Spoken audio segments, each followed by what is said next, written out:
Profeti alayhis salam kur themi është shembull në gjitha aspektet e jetës.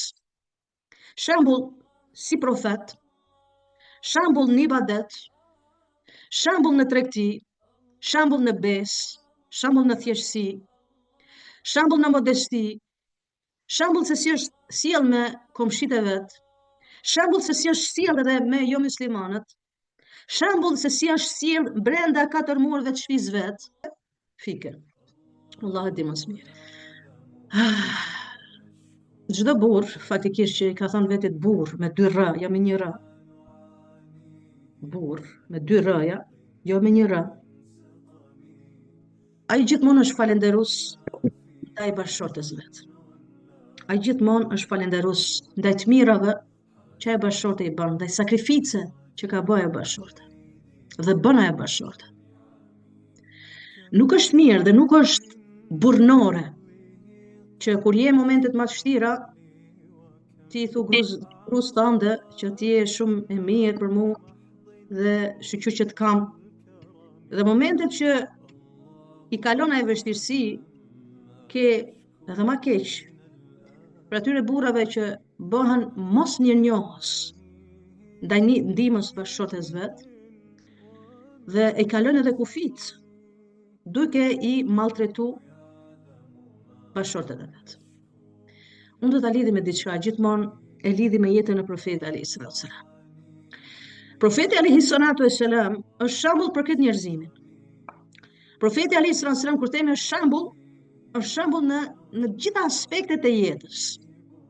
Shembull si profet, shembull në ibadet, shembull në tregti, shembull në besë, shembull në thjeshtësi, shembull në modesti, shembull se si është sjell me komshitë e vet, shembull se si është sjell edhe me jo muslimanët, shembull se si është sjell brenda 4 mureve të shtëpisë vet, shembull si bab, shembull si bashkëshort.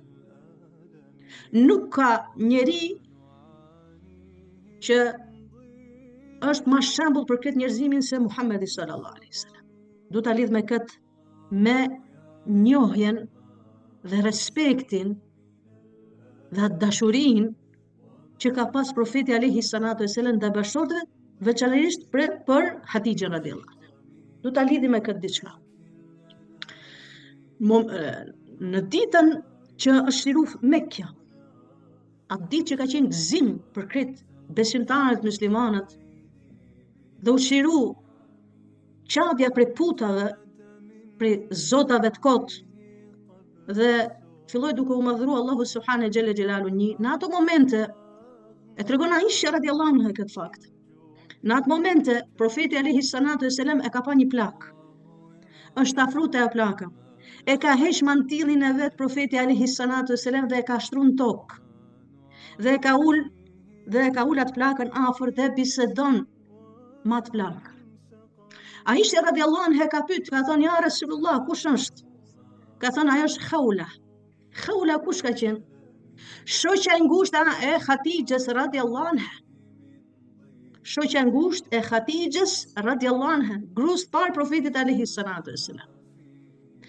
Normal, natyrë njerëzore është tregu ka qenë xheloze Aisha radhiyallahu anha, Hatixha ka qenë e vdekur. Dhe Aisha radhiyallahu anha pranon faktin tot më shumë që kanë pas xhelozi dhe ajo ka qenë e vdekur, ka qenë Hatixha radhiyallahu anha. Nuk mund dalë jashtë kornizave njerëzore, është normale, mos ta keq kuptojmë këtë rast. Dhe në këtë moment që profeti alayhis salam i thot që është Khawla, shoqja Hatixhes, ka kujtuar ditët e të mira dhe vështirësitë që ka pas në atë kohë. Me Hatixha radhiyallahu anha, Aisha radhiyallahu anha diçka i thotë, ja Rasulullah, Allahu ta ka zëvendësuar me një matremat. Do thonë që Hatixha radhiyallahu anha ka qenë më në moshë. Këtu nervozohet shumë. Profeti alayhis salam thotë, wallahi, pasha Zotin, nuk më ka zëvendësuar Allahu më mirë se Hatixha. Hatixha shgodhje përmend të mirat, asaj bashkëshorte, mos ja humb të mirat bashkëshortes tande kur kanë ecë për krah. Ky është shembull profeti alayhis salam për të gjithë ato burra, të cilët janë mos mirënjohës ndaj sakrificës, ndaj mundit që bëjnë gratë për bashkëshortet e vet dhe për familjen e vet, për shtëpinë e vet dhe për fëmijët e vet. Sepse ka gratë të tilla që kanë nevojë ka nevojë vetëm për një falënderim ti thot burri, kënaqet vetëm kur burri e falendron bashkëshorten e vet. Nuk duhet që vetëm bashkëshorti të falenderojë bashkëshortin, është normale. Dhe është etike që bashkëshorti të falenderojë bashkëshortin. Mirë, është reciproke është falenderimi. Dhe shikoni profeti alayhis salam është nervozu, ka thënë wallahi pasha Zotin.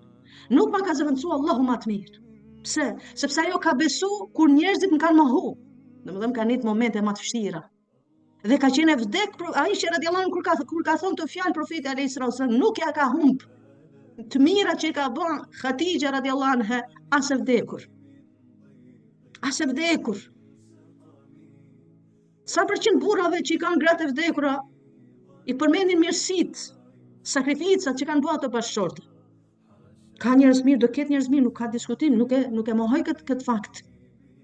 Dhe thot profeti alayhis salam, më ka dhënë pasuri në atë kohë kur njerëzit nuk kanë pas.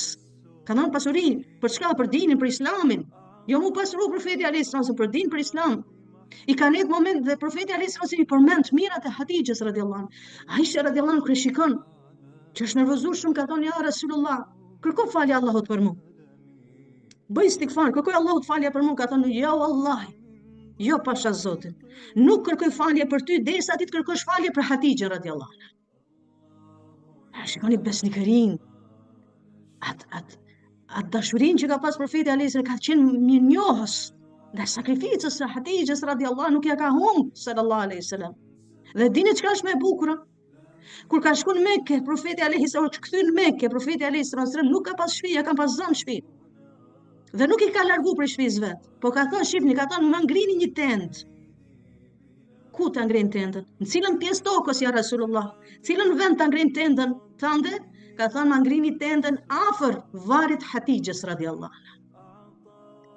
Afër varrit Hatixhes radhiyallahu anha. Shikoni pra atë mirënjohjen që ka pas profeti alayhis salam. Ky është shembull.